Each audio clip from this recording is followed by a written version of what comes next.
4. Perkenalan saya di sini selaku guru TK Agama 4 ingin yang pertama menyampaikan tentang materi modul 1.4 dalam program guru penggerak. Di sini tentang budaya positif, Ibu. Lalu yang keduanya, nanti kenapa saya ingin menyampaikan ini, karena berkaitan dengan tugas aksi nyata yang harus dilaksanakan pada modul 1.4. Dan berkaitan dengan itu, nanti juga saya mohon izin kepada Ibu untuk melakukan aksi nyata untuk praktek pembuatan keyakinan kelas di kelas kelompok B TKA Mekar 4.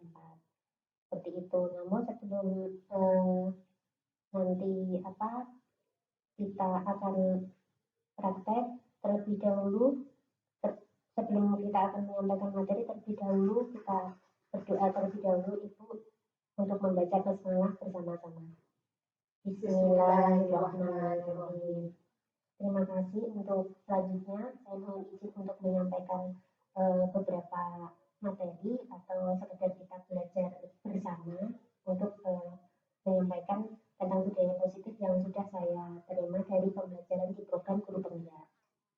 Yang pertama yaitu tentang disiplin positif. Di sini di dalam modul 1.4 budaya positif ada beberapa materi-materi. Pertama disiplin positif, lalu yang kedua nilai-nilai kebajikan, yang ketiga motivasi perilaku manusia, yang keempat 5 kebutuhan dasar manusia, yang kelima adalah 5 posisi kontrol, yang keenam yaitu keyakinan kelas, dan yang ketujuh adalah segitiga restitusi.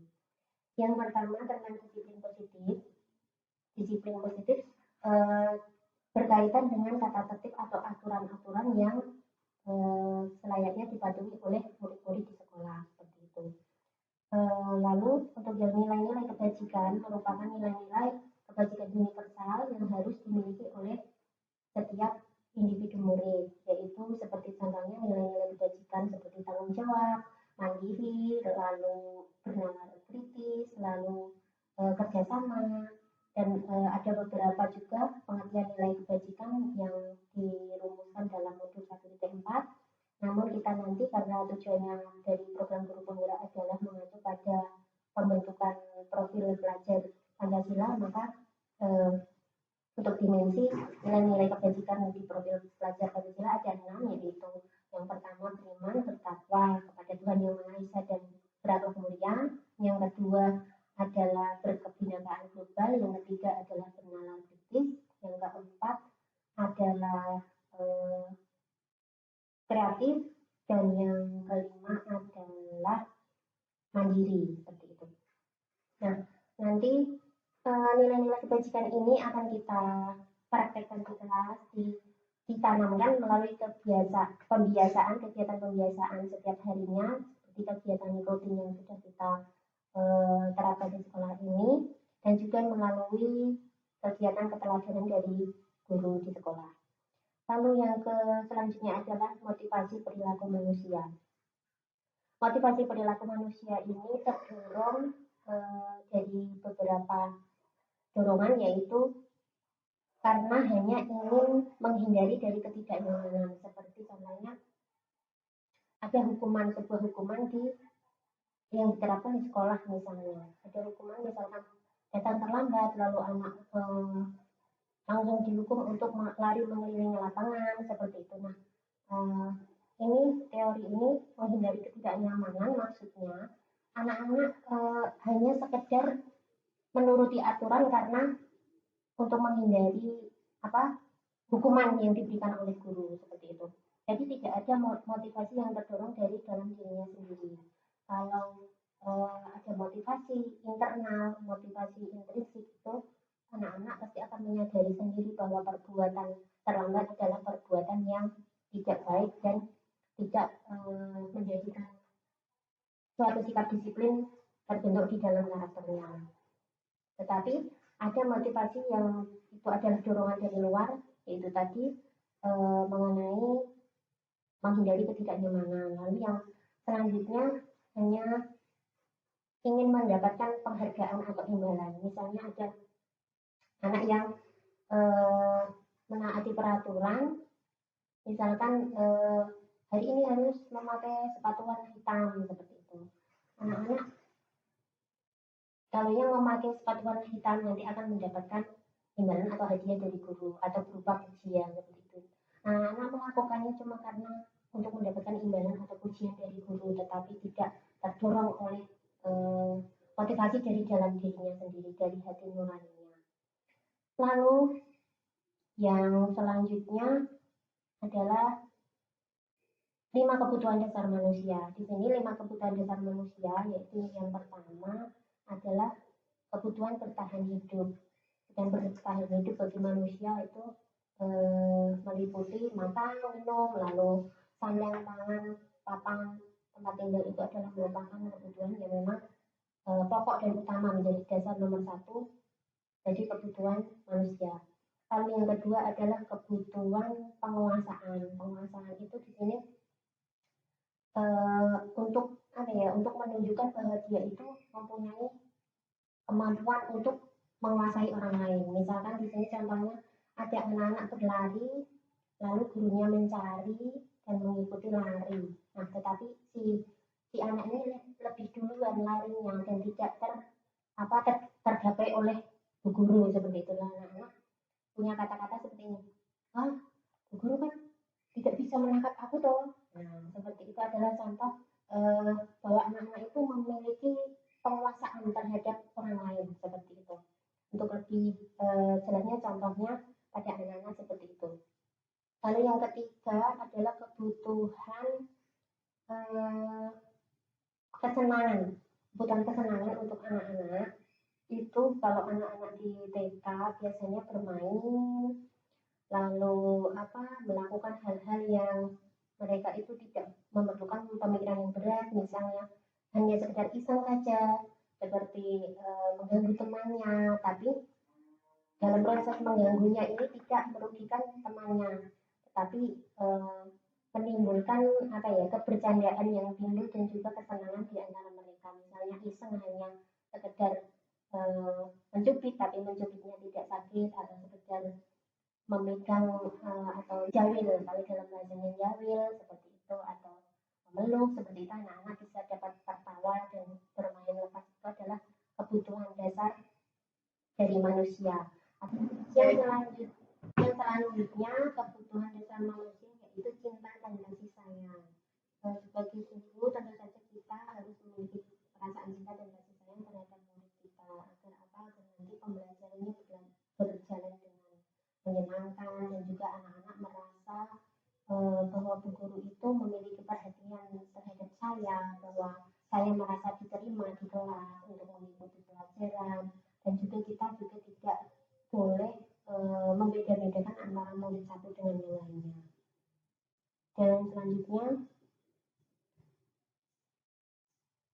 sudah 5. Jadi ada kebutuhan bertahan hidup, cinta dan kasih sayang, kebebasan. Kebebasan di sini maksudnya adalah anak-anak kita memiliki kebebasan untuk menyalurkan segala bakat dan juga minatnya, untuk mengembangkan segala potensi yang ada dalam dirinya. Entah itu dalam pembelajaran sehari-hari, karena juga sudah menerapkan pembelajaran kurikulum merdeka, maka anak-anak di sini diberi kebebasan yang sebagai seorang guru kita tidak boleh untuk memaksa anak mengikuti apa yang guru inginkan. Seperti yang dulu sebelum kurikulum merdeka, pembelajaran masih berpusat kepada guru. Guru menginginkan, ayo anak-anak kita mengerjakan ini, anak-anak membuat ini. Tapi untuk sekarang ini kebebasan yang kita terapkan adalah membebaskan anak untuk mereka membuat atau melakukan sesuatu sesuai dengan pilihannya masing-masing, dan mereka mempunyai otonomi sendiri yang kita tidak bisa memaksanya, yang kita juga tidak bisa mengontrol dari apa yang mereka inginkan untuk sama menjadi seperti kita. Lalu yang selanjutnya adalah 5 posisi kontrol. Sebagai guru ada 5 posisi kontrol. Yang pertama yaitu sebagai penghukum. Nah, untuk kalau di tingkat anak-anak seperti kita, yaitu itu kalau penghukum kan hampir tidak pernah kita lakukan menghukum anak, karena kita tahu pendidikan anak usia dini adalah pendidikan yang masih sangat dasar, membangun fondasinya, karakternya untuk membuat anak itu terbentuk karakter yang kuat, yang kokoh. Nah, tapi penghukum ini biasanya dilakukan di jenjang yang lebih tinggi. Seperti saya tadi contohkan, misalnya di tingkat SMP atau SMA, ini penghukum untuk yang kurikulum sebelumnya atau pembelajaran sebelumnya, sebelum mengetahui dari modul di program guru penggerak ini, penghukum ini masih diterapkan. Dan posisi penghukum ini adalah dilakukan secara tiba-tiba dan tidak terencana, bahkan tidak ada kesepakatan antara murid dengan guru. Misalkan hari ini anak masuk seharusnya memakai seragam sesuai ketentuan, misalnya seragamnya itu panjang seperti itu. Tapi sekarang kan kalau anak-anak yang sudah ABG, sudah remaja itu kebanyakan mempunyai model-model sendiri, bahkan itu menyalahi aturan dari sekolah.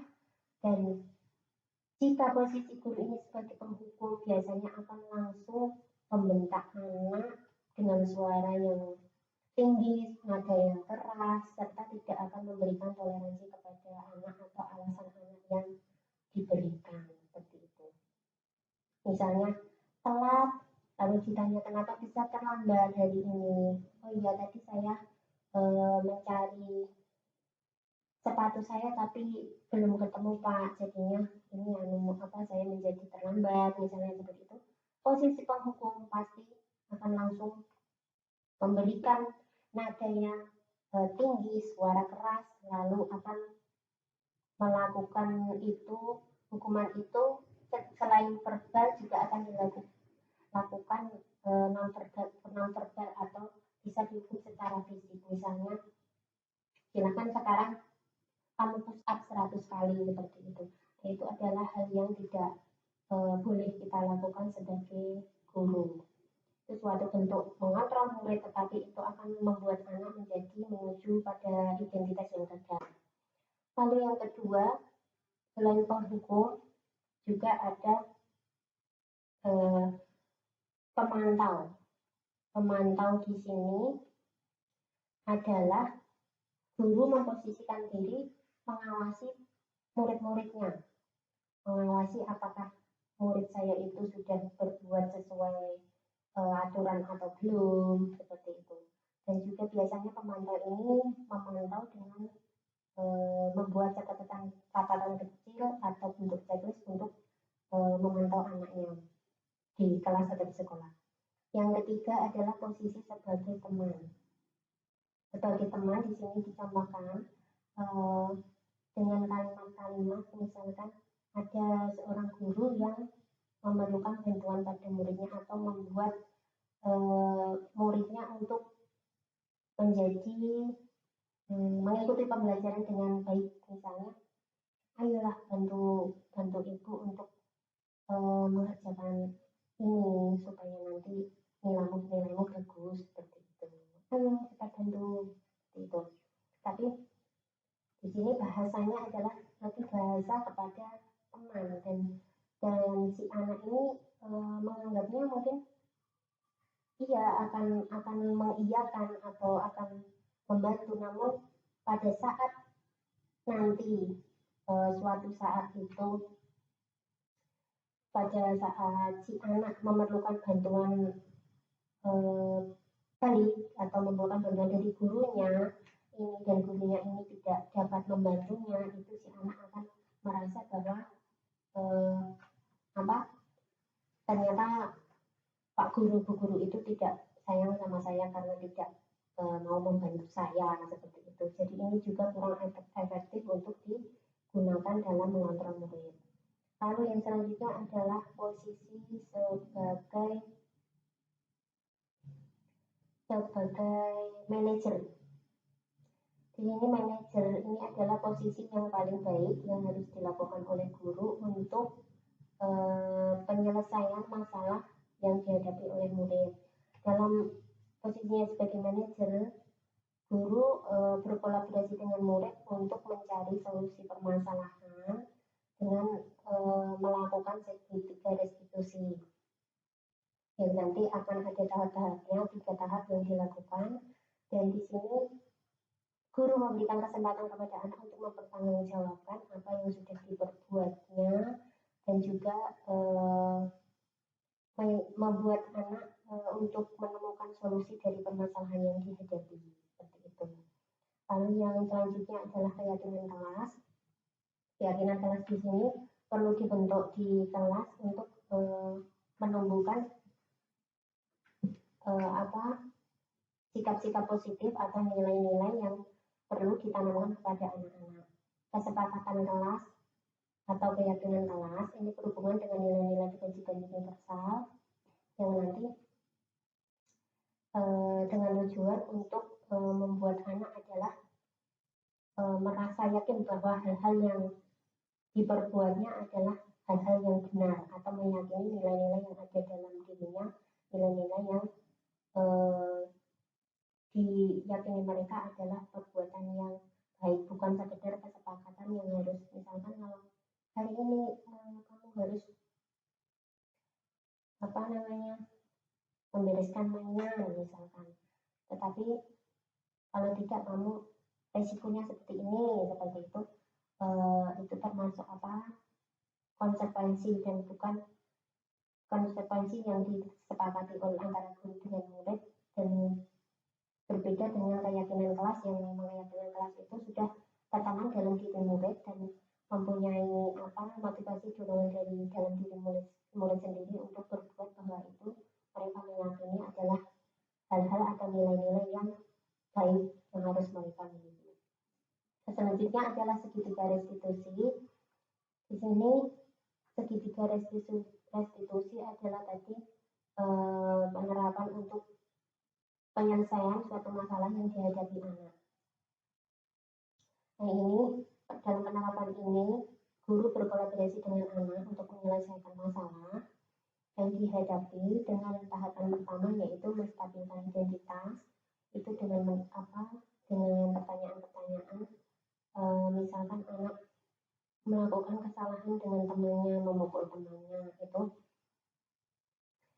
pada waktu bermain misalnya, itu kita bisa lakukan dengan memberikan pertanyaan, misalnya tadi apa yang kalian lakukan kok sampai berebut mainan seperti ini, itu sehingga teman-teman menjadi menangis.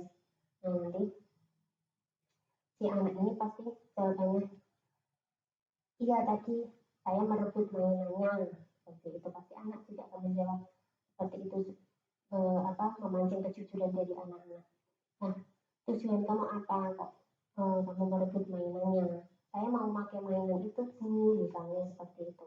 Nah, nanti guru bisa menstabilkan identitasnya dengan jawaban yang oke, tidak apa-apa. Bu guru juga dulu pernah mengalami hal yang sama seperti kalian. Tetapi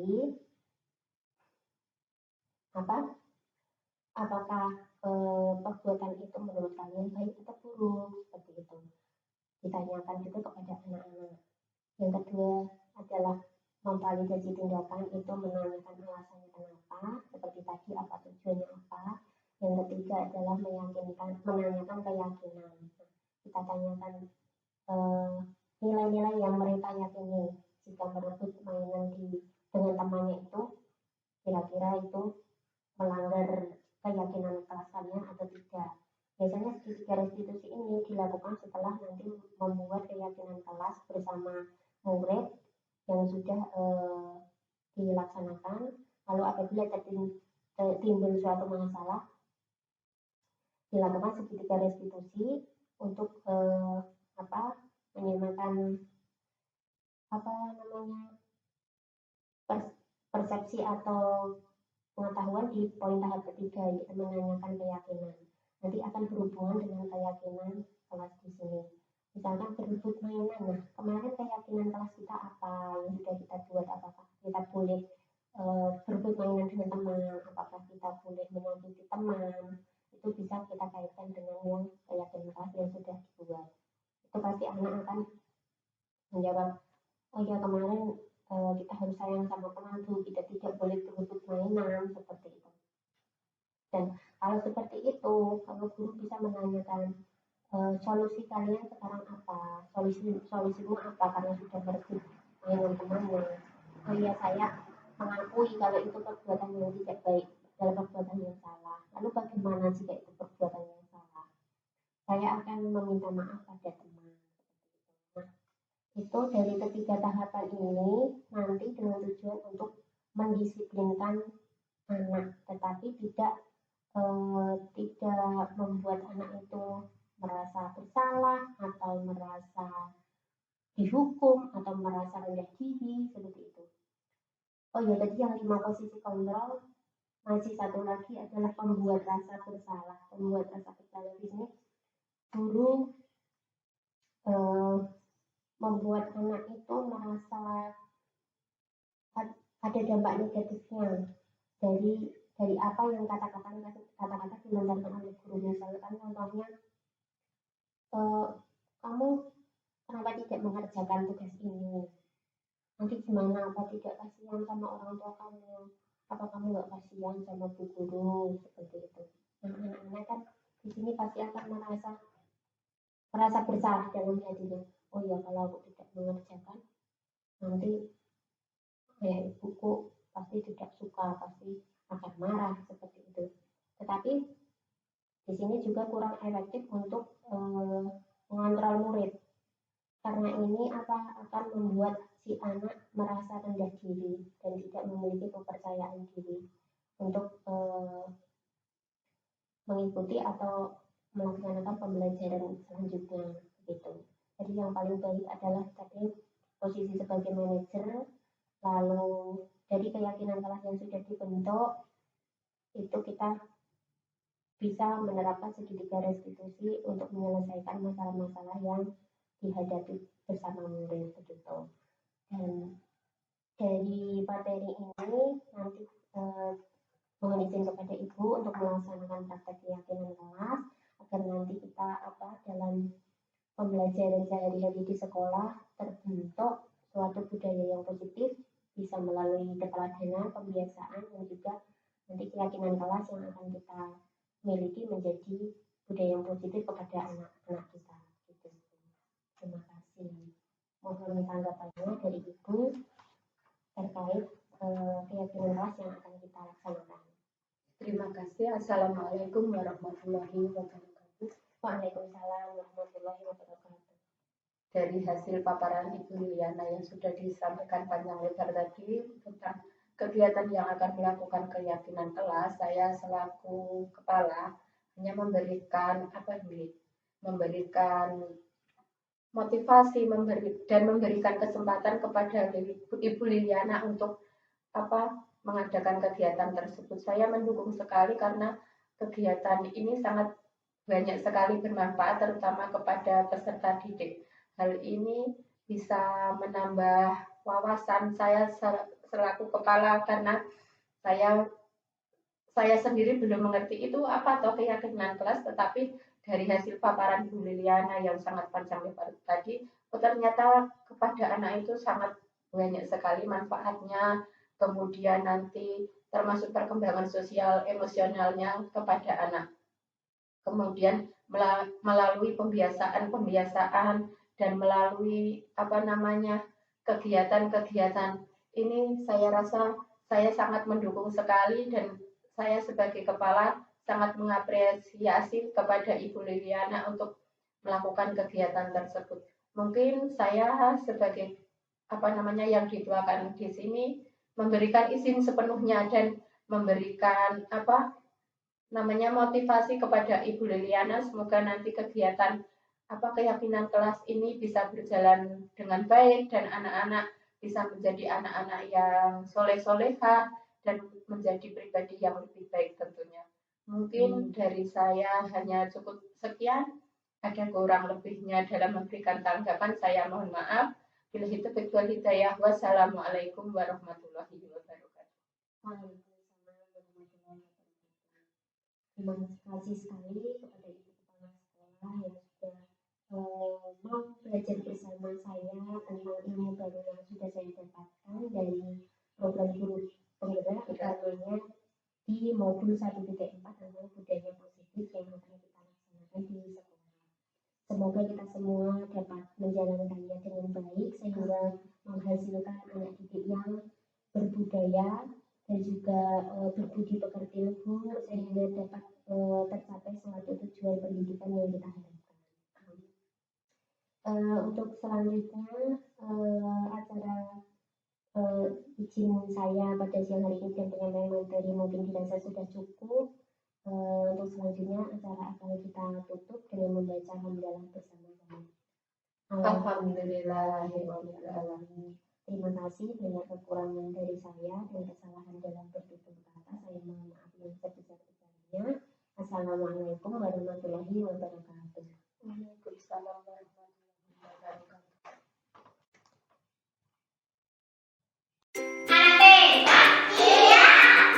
Hari ini kegiatan kita mau membuat keyakinan kelas. Keyakinan kelas nanti akan kita bikin lalu kita tempelkan di papan jadi kelas. Anak-anak tahu tidak keyakinan kelas itu apa ya? Tahu. Nggak tahu ya. Keyakinan kelas itu adalah nilai-nilai kebaikan yang kita yakini. Kebaikan yang ada di kelas apa yang kira-kira anak-anak? Menolong, membantu,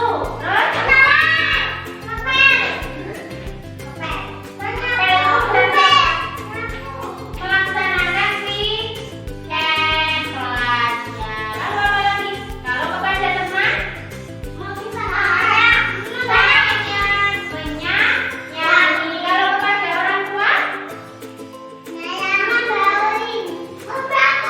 menghormati. Hormat sama guru, hormat sama orang tua. Lalu kalau misalkan kita selesai kegiatan, diapain alat-alatnya? Berarti membereskan mainan.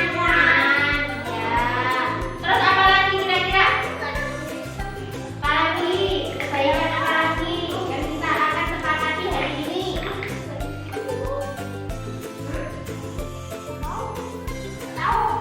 Boleh berbicara kotor? Tidak. Berarti berbicara yang sopan. Sekolah dengan cara yang bagaimana? Bersih. Ya. Terus datang ke sekolah? Datang ke sekolah apakah telat? Sebelum masuk harus sudah berarti datang tepat. Sepakat teman-teman? Sepakat? Ya, nanti kita akan membuat hiasan dan membuat tulisan. Nanti anak-anak bantu guru menggunting ya. Ya, terus ditempel di kelas. Siap? Oke. Pinter sekali. Akan kita mulai. Ya, anak-anak, sekarang kita akan menghias nanti untuk ditempel di papan ya. Biar nanti keyakinan kelas yang kita tuliskan di sini ada hiasannya menjadi indah sekali. Siap menggambarkan hiasannya di kertas cepat? Siap. Silakan digambarkan, bisa bunga, bisa daun, yang kalian sukai. Nanti terus kita gunting, kita tempelkan. Ya, boleh. Mbak Maisa boleh minta tolong mengelim. Silakan. Ayo, silakan digambarkan. Yang bagus ya. Yang besar saja gambarnya. Nah, biar bisa kelihatan kalau ditempel.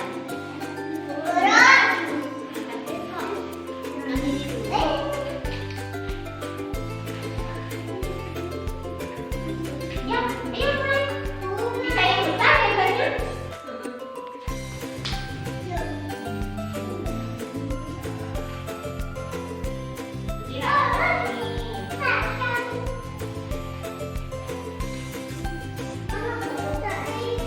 Karena kita bisa menggambarkan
Alhamdulillah, puji syukur kehadirat Allah Subhanahu wa Ta'ala yang mana pada kesempatan hari ini kita dapat berkumpul dalam acara pembinaan budaya positif. Tak lupa sholawat serta salam kepada semoga terhatur kepada junjungan kita Nabi Agung Nabi Muhammad Sallallahu Alaihi Wasallam.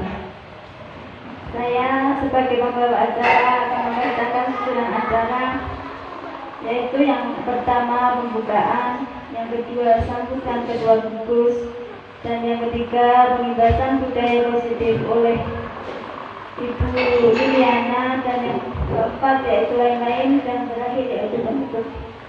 Sebelum kita mulai acara pada hari ini, kita buka dengan membaca basmalah bersama-sama. Bismillahirrahmanirrahim.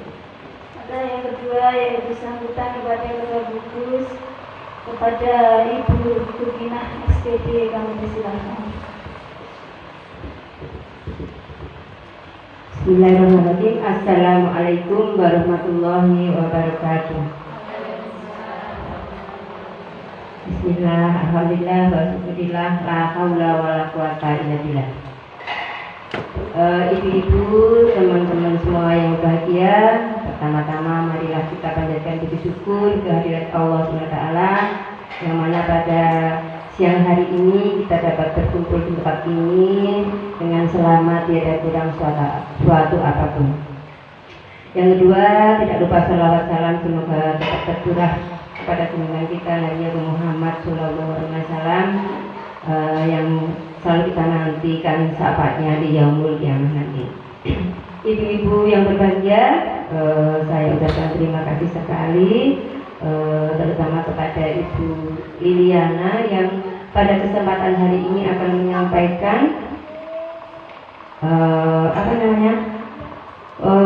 pengibasan budaya positif ya, sebagai calon guru penggerak, yang mana pada hari ini Ibu Liliana akan menyampaikan beberapa materi. Mari kita simak dengan baik. Semoga dengan pertemuan ini, dengan pengibasan ini, kita bisa terapkan di lembaga-lembaga kita sehingga lembaga kita bisa lebih maju. Dan mohon dukungan doanya, semoga Ibu Liliana dalam calon guru penggerak ini bisa terkabul, bisa lulus ya. Untuk itu hari ini kita berkumpul di sini, kita support, kita dukung, kita doakan bersama-sama. Semoga apa yang diharapkan dari Ibu Liliana bisa tercapai, dan ilmu hari ini yang akan disampaikan nanti bisa berdampak positif untuk kita, untuk anak-anak kita ke depan. Untuk itu terima kasih sekali. Mari kita bersama-sama kita dengarkan, kita saling sharing, okay? Untuk itu kami sebagai Ketua Gugus mengucapkan terima kasih sekali ibu-ibu semua sudah hadir di tempat ini dengan semangat, dengan dengan niat untuk berbagi ilmu, mencari ilmu bersama Ibu Liliana. Oke, sekian kula cukup ini. Terima kasih waktu yang diberikan. Banyak kekurangan kami mohon maaf. Akhir kalam, Assalamualaikum warahmatullahi wabarakatuh.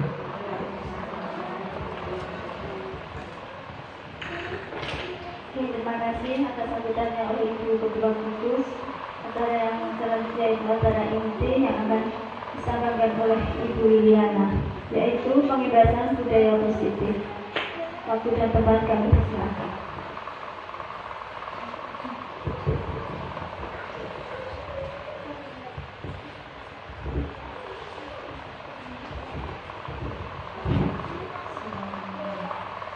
Assalamualaikum warahmatullahi wabarakatuh. Yang terhormat Ibu Ketua Gugus 1 PAUD Kapanewon Lipar, Ibu Tukina SPD. Yang kami hormati ibu-ibu anggota Gugus 1 PAUD Kapanewon Lipar. Terima kasih saya ucapkan atas kehadirannya pada siang hari ini dalam acara pengibasan budaya positif yang nanti akan kita laksanakan bersama. Ini jangan dianggap saya menggurui ibu-ibu ya, tapi ini kita dalam rangka belajar bersama-sama. Pertama dan utama, marilah kita panjatkan puji dan syukur kehadirat Allah Subhanahu wa Ta'ala yang telah melimpahkan rahmat serta karunia-Nya sehingga kita dapat berkumpul pada siang hari ini dalam keadaan sehat walafiat. Amin ya rabbal alamin.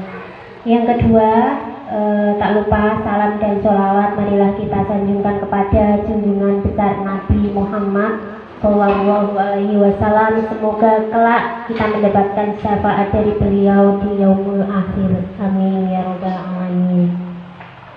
Ibu-ibu yang berbahagia, mungkin ibu-ibu sudah sering mendengar kata-kata budaya positif, ya. Ini adalah pembelajaran pada modul 1.4 pada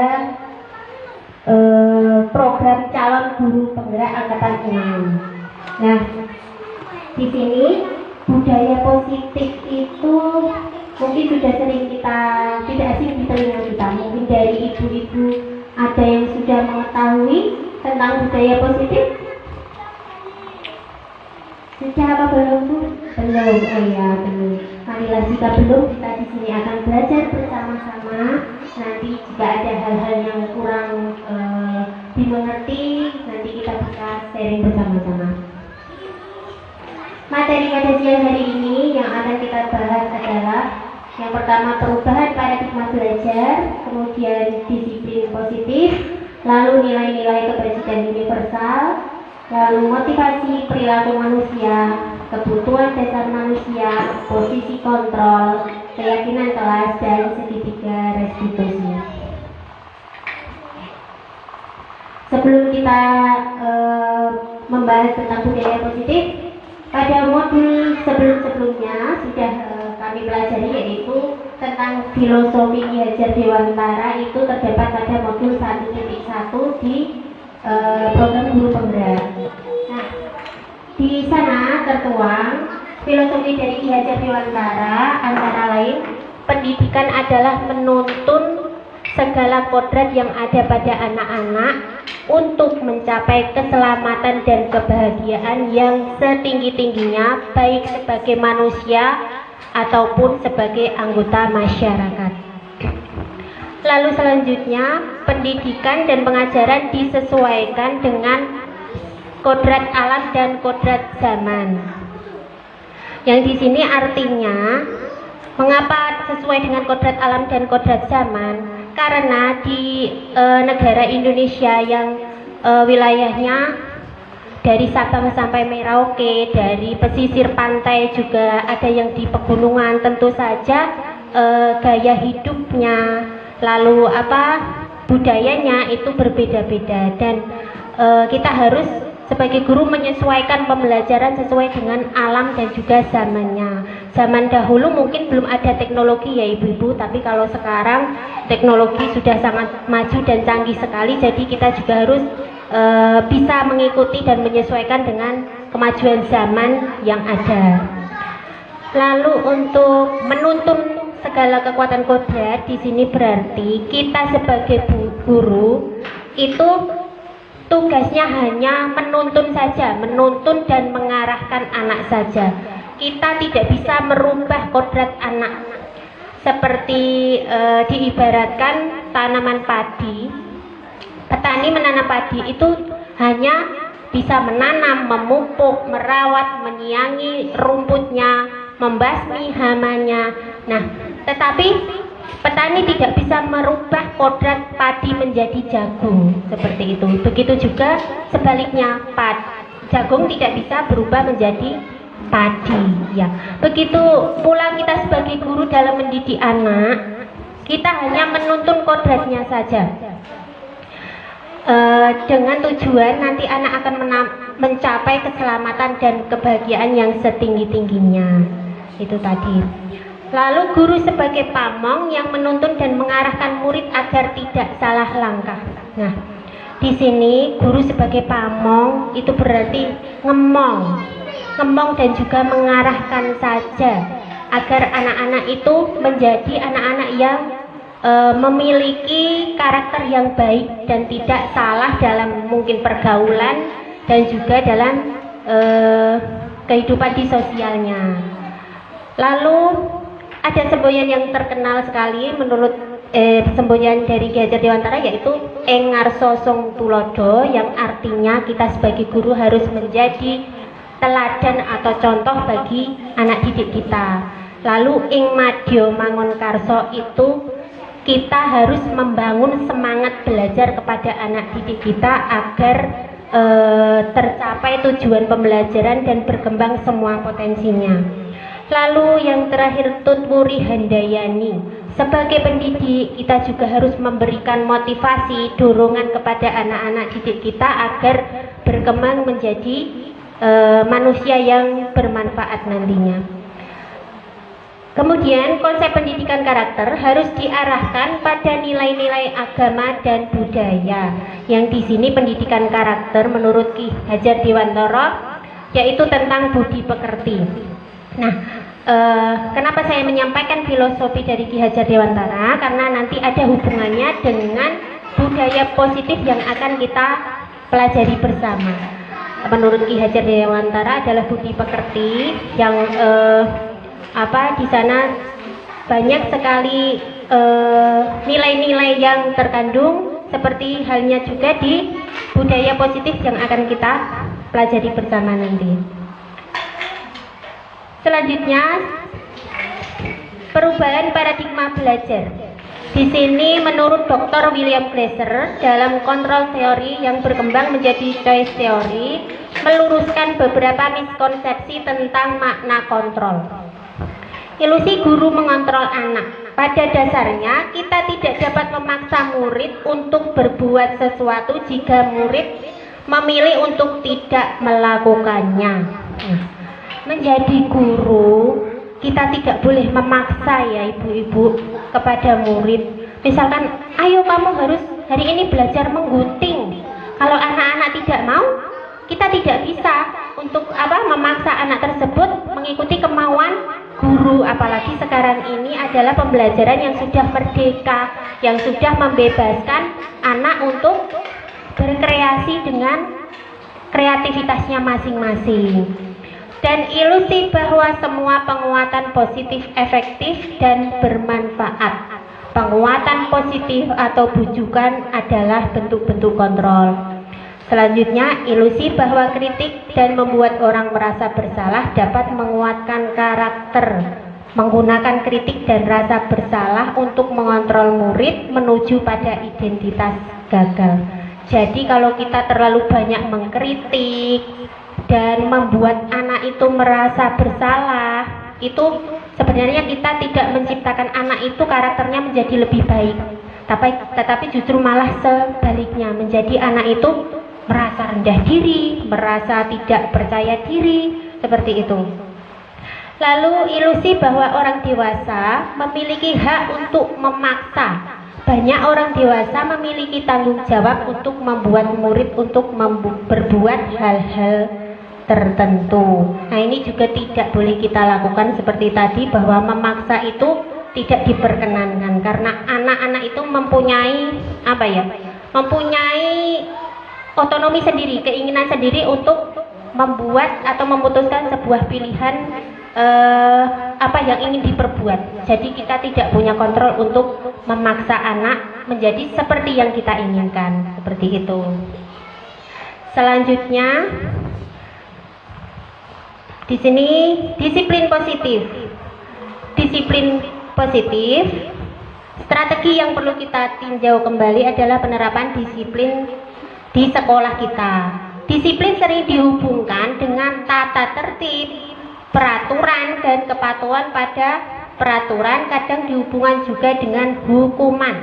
Nah, memang zaman kita sekolah dari dulu ya ibu-ibu berbeda dengan sekarang.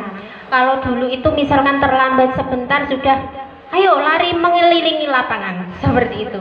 Tapi sekarang itu kita tidak diperbolehkan. Misalkan dulu ada anak-anak berambut pirang di semir itu sudah langsung digunting. Rok misalnya modelnya tidak sesuai dengan aturan sekolah, langsung digunting. Tapi sekarang itu kita tidak boleh untuk menghukum anak seperti itu. Lalu selanjutnya, dalam budaya kita, disiplin adalah sesuatu yang dilakukan seseorang pada orang lain untuk mendapat kepatuhan. Nah, dalam budaya kita ada aturan di sekolah, harus berseragam sesuai dengan peraturan sekolah. Tetapi kalau di TK kan masih anak usia dini ya. Kalau anak usia dini itu pasti sudah nurut sama ibunya pakaian yang harus dipakai apa. Tapi kalau kita lihat, kita tinjau yang SMP, SMA itu kan sudah mempunyai model-model sendiri. Jadi itu kebanyakan ada yang melanggar dari peraturan. Nah, menurut Kiai Hajar Dewantara, disiplin diri yang harus memiliki motivasi internal. Motivasi internal itu motivasi yang timbul dari dalam dirinya sendiri, tidak terpengaruh dari luar, dorongan dari luar, tetapi ada kesadaran dari pribadi yang membuat diri sendiri itu terdorong untuk melakukan sesuatu yang baik menurut nilai-nilai yang ada, seperti itu. Menurut Dian Goosen, disiplin artinya belajar. Murid atau pengikut, bahwa untuk menjadi seorang murid harus paham betul mengapa alasan mereka mengikuti aliran, sehingga motivasi yang terbangun adalah motivasi intrinsik. Seperti tadi ya Bu, motivasi intrinsik sama dengan motivasi internal. Sebagai pendidik, tujuan kita adalah menciptakan anak-anak yang memiliki disiplin diri sehingga mereka bisa berperilaku dengan mengacu pada nilai-nilai kebajikan universal dan memiliki motivasi intrinsik bukan ekstrinsik. Nah, selanjutnya, nilai-nilai kebajikan universal di sini ada beberapa Ibu. Itu ada menurut Dr. William Glasser pada teori kontrol menyatakan bahwa setiap perbuatan memiliki tujuan. Menurut Dian Goosen 1988 bahwa mengaitkan nilai kebajikan yang diyakini seseorang, maka motivasi intrinsiknya akan terbangun sehingga menggerakkan motivasi dari dalam untuk mencapai tujuan mulia yang diinginkan. Sebagian organisasi saling memiliki nilai kebajikan yang sama, bersifat universal. Universal itu bersifat umum, yaitu tidak membeda-bedakan dari bahasa, suku, bangsa, agama maupun latar belakang. Nilai-nilai kebajikan di sini yang bisa Bapak Ibu ketahui, yang pertama menurut Ibu Primary Yes Program itu ada toleransi, rasa hormat, dan lain-lain. Yang kedua, 9 pilar karakter Indonesian Heritage Foundation, itu ada cinta Tuhan dan segenap ciptaannya, kemandirian dan tanggung jawab, dan lain-lain. Yang ketiga, petunjuk seumur hidup dan keterampilan hidup atau lifelong guidelines and life skills. Itu terdiri dari keterampilan hidup dan petunjuk hidup. Yang keempat, The Seven Essential Virtues dari Building Moral Intelligence oleh Michael Burba. Ada empati, suara hati, kontrol diri, dan lain-lain. Yang kelima, ada dari dimensi profil pelajar Pancasila yang nanti akan menjadi tujuan pendidikan kita ke depannya. Itu ada 6 dimensi Ibu-Ibu dalam profil pelajar Pancasila. Yang pertama, beriman dan bertakwa pada Tuhan Yang Maha Esa dan berakhlak mulia, lalu berkebinekaan global, bergotong royong, mandiri, bernalar kritis, dan kreatif. Kemudian materi selanjutnya ada 3 motivasi perilaku manusia. Yang pertama, untuk menghindari ketidaknyamanan. Jadi perilaku manusia itu dipengaruhi oleh 3 dorongan atau 3 motivasi. Menghindari ketidaknyamanan yang pertama itu adalah tingkat terendah dari motivasi perilaku manusia. Biasanya orang-orang termotivasi perilakunya untuk menghindari hukuman saja. Misalnya di sekolah ada aturan hari ini harus memakai sepatu warna hitam misalnya. Tetapi anak-anak sebenarnya aku nggak suka warna hitam, tapi hanya karena ada peraturan dari guru, maka untuk menghindari hukuman dari guru biasanya anak-anak langsung memakai sepatu yang diinginkan oleh guru. Itu hanya sekedar menghindari ketidaknyamanan saja, bukan dari dorongan dari hati nuraninya. Lalu yang kedua, untuk mendapatkan imbalan atau penghargaan dari orang lain. Misalnya anak-anak kita berangkatnya pagi tepat waktu pukul 7. Lah, anak-anak misalkan pernah mendapat hadiah dari bu guru, yang berangkatnya pagi sekali nanti bu guru kasih permen misalnya. Nah, anak-anak biasanya sangat termotivasi sekali, sangat semangat sekali untuk hadir lebih awal ketika berangkat sekolah. Padahal itu bukan termasuk mendidik anak yang baik ibu-ibu, karena itu akan menciptakan ketergantungan anak kepada imbalan atau penghargaan yang diberikan oleh guru tadi. Semata-mata ya, aku nek mangkat esok iki entuk permen. Nah, pada suatu waktu misalnya anak itu berangkatnya siang, anak-anak maka akan kecewa. Wah, aku ra entuk permen gara-gara mangkatku awan, seperti itu. Jadi kesadaran pribadinya itu tidak terbentuk. Lalu yang ketiga, untuk menjadi orang yang mereka inginkan dan menghargai diri sendiri dengan nilai-nilai yang mereka percaya. Mereka melakukan karena nilai-nilai yang mereka yakini dan hargai, dan mereka melakukannya karena ingin menjadi orang yang melakukan nilai yang mereka yakini. Nah, ini adalah yang bagus ini, Bu. Kalau anak-anak sudah tertanam keyakinan tentang hal-hal positif dalam dirinya, tentu mereka tidak akan pengaruh dari luar, misalnya dari hanya menghindari hukuman, hanya mengharapkan imbalan, itu tidak akan terjadi, tetapi sudah kepada keyakinan mereka untuk berbuat yang baik. Selanjutnya, hukuman dan penghargaan tidak efektif untuk mendisiplinkan anak. Efek yang terjadi hanya jangka pendek dan ada hal negatif yang melekat dalam diri anak. Penghargaan juga membuat anak melakukan sesuatu hanya karena mengharapkan pujian atau imbalan. Nah, hukuman tadi tidak boleh kita lakukan, dan juga penghargaan itu juga sebaiknya jangan kita lakukan, karena itu hanya akan membuat identitas anak semakin gagal, tidak bisa menjadi sukses begitu, Ibu-ibu. Selanjutnya, pengertian hukuman, konsekuensi, dan restitusi. Hukuman memiliki sifat yang tidak terencana, bersifat satu arah dari pihak guru yang memberikan hukuman kepada anak tanpa ada kesepakatan antara guru dan anak. Di sini hukuman itu bisa terjadi secara tiba-tiba. Misalnya anak terlambat datang ke sekolah. Kata-katanya pun berbeda, Bu, kalau hukuman itu. Kenapa kamu bisa terlambat hari ini? Nah, seperti itu. Sudah langsung nadanya tinggi, keras, dan itu membuat hati anak ini menjadi sakit. Terkadang juga selain dengan kata-kata, hukuman itu juga ada hukuman yang bersifat fisik. Misalnya, ayo silakan lari keliling lapangan, seperti itu. Padahal itu tidak diperkenankan selaku kita sebagai guru. Itu bukan cara mendidik yang baik, seperti itu, Bu. Lalu konsekuensi memiliki sifat yang sudah terencana dan sudah disepakati bersama antara guru dan murid. Nah, konsekuensi ini bisa dibuat bersama-sama. Itu misalnya anak selesai bermain, otomatis peralatan yang digunakan tentu saja berantakan, beracak-acakan. Nah, konsekuensinya apa? Pasti anak kita ajak untuk membuat kesepakatan setelah bermain harus ngapain kalau permainannya acak-acakan.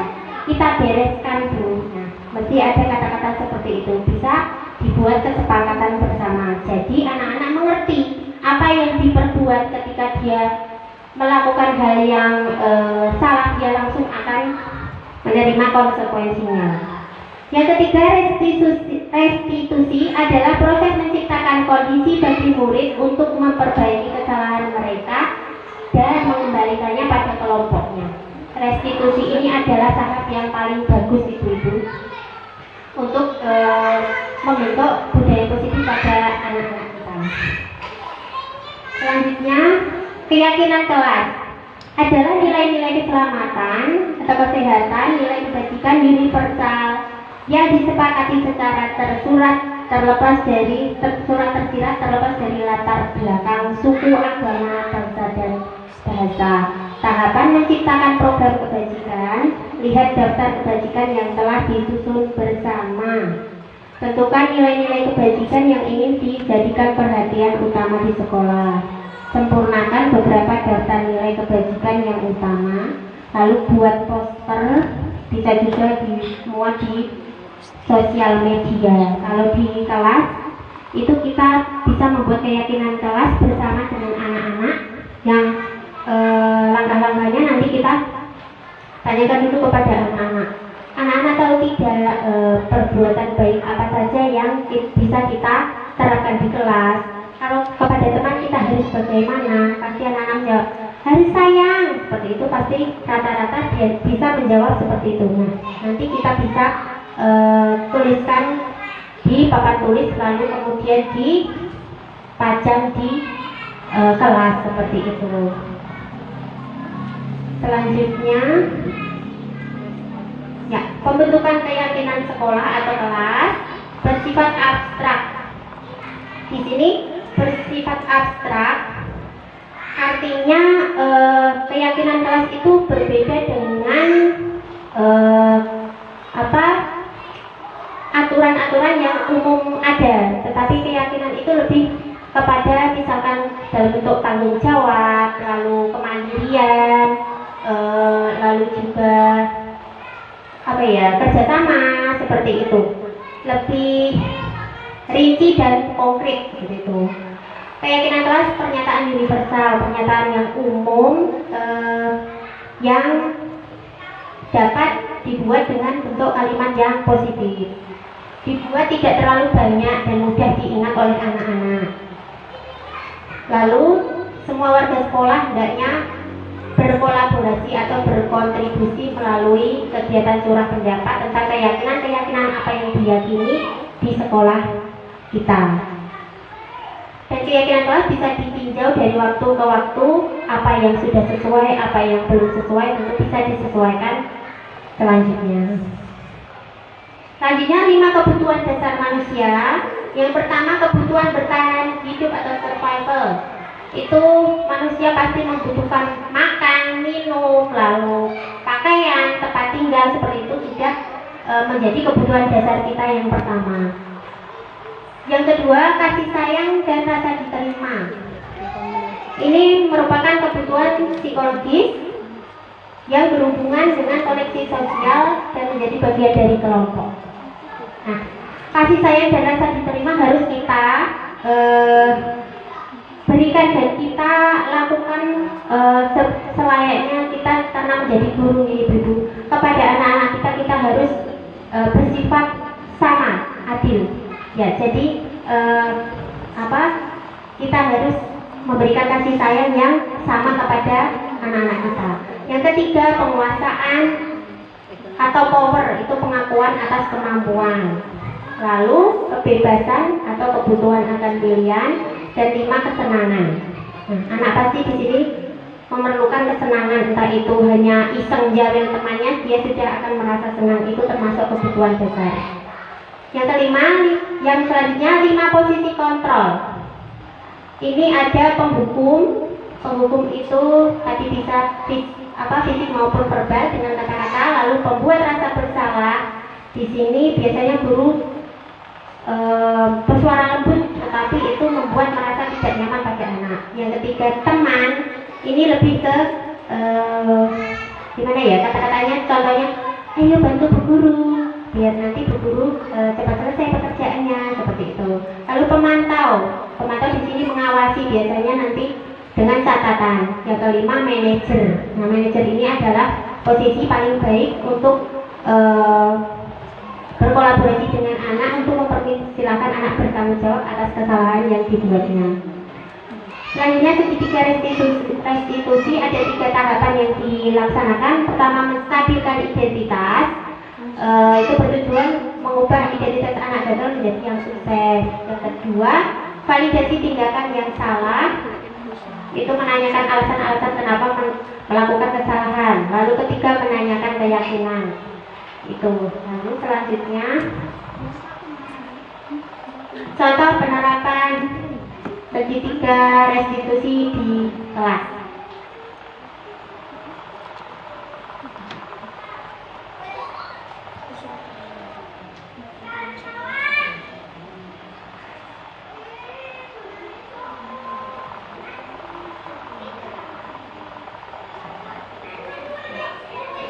Ada sedikit video, hanya sebagai gambaran saja.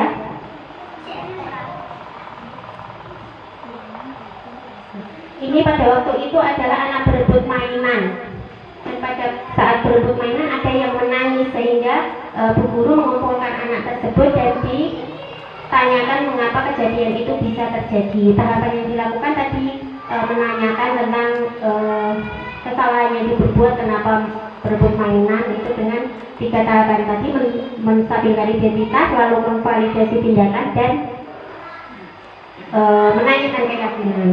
Itu contoh, maaf itu tidak bisa diputar. Nanti bisa saya kirim lewat WA grup saja ya. Untuk selanjutnya terima kasih pada ibu-ibu semua yang sudah berkenan untuk hadir hari ini. Kita belajar bersama, sharing bersama. Mungkin dari kegiatan ini ada yang ingin ditanyakan atau disampaikan mungkin.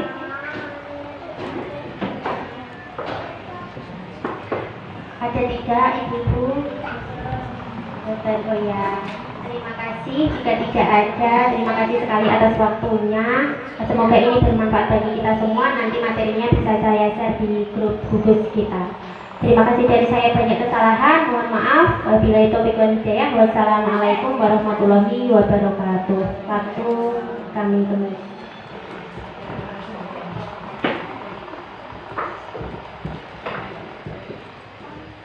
Yang selanjutnya yaitu lain-lain.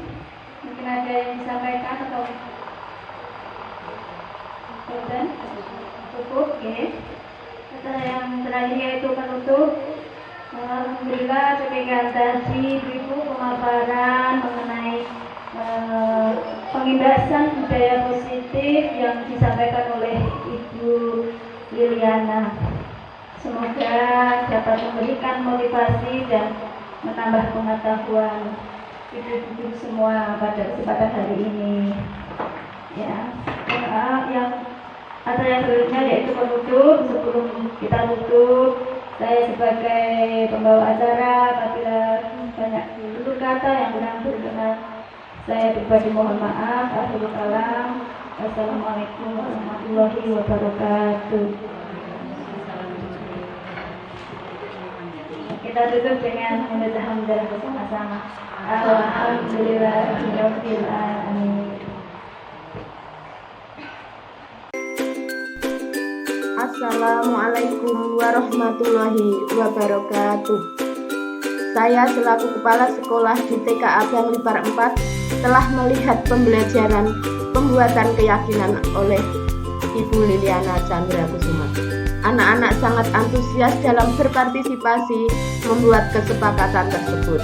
Saya sangat mendukung penerapan budaya positif melalui keyakinan kelas ini. Harapan saya, keyakinan kelas yang telah disepakati dapat dilaksanakan secara konsisten dan menjadi budaya positif di sekolah. Budaya positif yang diterapkan secara rutin akan dapat membentuk karakter anak sesuai profil pelajar Pancasila sebagai tujuan pendidikan. Demikian yang dapat saya sampaikan. Semoga dapat menjadi semangat untuk Bu Liliana Chandra Kusuma dan kita sebagai warga sekolah harus tetap bergerak maju. Terima kasih. Wassalamualaikum warahmatullahi wabarakatuh.